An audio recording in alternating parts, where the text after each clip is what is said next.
Star Rupture was everything I expected it to be, from epic combat, explorable environments, research assembly lines, and a sun ready to burst and wipe you off the map. But why did I think this game was so good that I wanted to make a video? Because although Star Rupture takes inspiration from Satisfactory, Factorio, and other games out there, and you know what game hasn't taken inspiration from other games? It stood alone on its own, right? Yes, it took inspiration from these games, but it had its own feel, its own twists. And right away, you get that feeling as you start the tutorial, or if you skip it, you'll probably hear it pretty quickly. And the premise of this is you're a prisoner sent down to this planet and you have to work off your sentence from this company. Been figuring out pretty quickly that your guy was excited, almost like he purposely broke the law just to be sent here. He has 3 doctorates, he's read about tons of stuff about this planet, and the corporation that has somebody talking to you kinda is trying to let you know, this isn't the vacation or joyride you think it is. You are now a convict, and you have to work off a sentence with us. And as you're starting to put down the machines, the assembly lines, you're all like, hey, why didn't you give me all the blueprints right away? The company goes, oh, yeah, those blueprints are provided by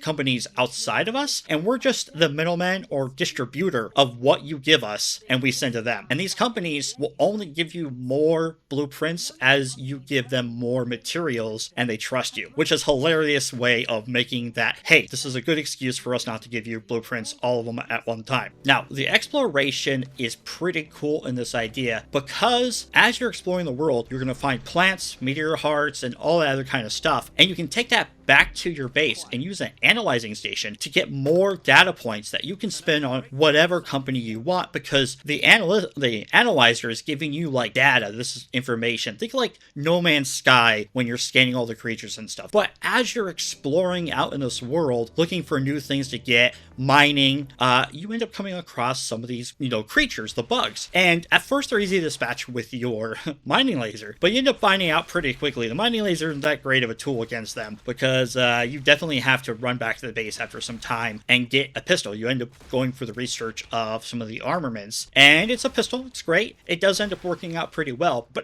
as I was running around exploring, I came across this thing called a geo-analyzer. So I pushed the prompt to start it up because I had the map now, and the ground starts shaking a lot. Now, the funny thing is the premise of it shaking, I thought was because of the machine, but no, it was a huge horde of those bugs coming out of the ground, kind of in like a 180 radius from it. And there was some bugs I didn't see before, and there was one with a purple sack on it, and they were attacking this machine. And I was like, oh my god, I thought they were going to attack me. So I start fighting them. And as soon as the machine has failed or turned off, they all turn to me.